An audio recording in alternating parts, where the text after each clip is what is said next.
என்ன எங்களெல்லாம் ஏமாத்திட்டு இருக்கீங்களா? என்ன இழிச்சுவாய் நினைச்சிட்டு இருக்கீங்களா? இத மாதிரி எத்தனை மக்களை ஏமாத்திட்டு இருப்பீங்க, அத்தனை மக்கள் வயிற்றுல அடிச்சிட்டு இருக்கீங்க. உங்களை நம்பி தானே வர்றோம், இப்படியே ஏமாத்துவீங்க? ஐயோ, அம்மா பழமா எதையும் ஏமாந்துட்டாங்க போலவே. எப்படியும் 1000 2000 ஏமாந்துருப்பாங்க.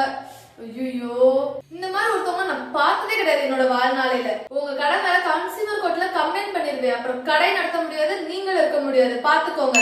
நல்லா கேளுங்கம்மா, நல்லா கேளுங்கம்மா. எங்களை மாதிரி ஆட்கள் என்ன நினைச்சிட்டு இருக்கீங்க? நீங்க ஏமாத்துனீங்கன்னா நாங்க அப்படியே விட்டுருவோமா? அப்படிதாம்மா விடாதீங்கம்மா. அவனை சும்மா ஒரு 4 வார்த்தை பேசினேன், அதுக்காக என்னைய ஏமாத்துறீங்களா? சி, இதெல்லாம் ஒரு பொழப்பா? எத்தனை 1000 ரூபாய் ஏமாந்தாங்கன்னே தெரியலையே இந்த அம்மா. உங்களுக்கு இன்னும் 5 நிமிஷம் தான் டைம். அதுக்குள்ளே இந்த பொருள் என் வீட்டுல வந்து இருக்கணும். இல்லன்னு வச்சுக்கோங்க, கண்டிப்பா உங்க கடைக்கு போலீஸ் வந்தே தீரும். மாமா ஒரு நிமிஷம். என்னடி என்னாச்சுமா? இல்லடி, காலையில சூப்பர் மார்க்கெட் போனேன்டி. அங்க சூப்பர் மார்க்கெட்ல கோதுமை பாக்கெட் வாங்கினா உப்பு பாக்கெட் ஃப்ரீன்னு போட்டிருந்துச்சு. வீட்டுல வந்து உப்பு பாக்கெட் எடுத்து வைக்க உப்பு பாக்கெட் உப்பு காணும். விடுவேனா நானு? போன் போட்டோம்ல கடைக்கு, போய் போய் ஒரு உப்புக்காகவா? அதான் பார்த்த உடனே அவன் போன் போட்டு நல்லா கிளின்னு கிழிச்சு விட்டேன்டி. அந்த உப்பு பாக்கெட் எவ்வளவுமா?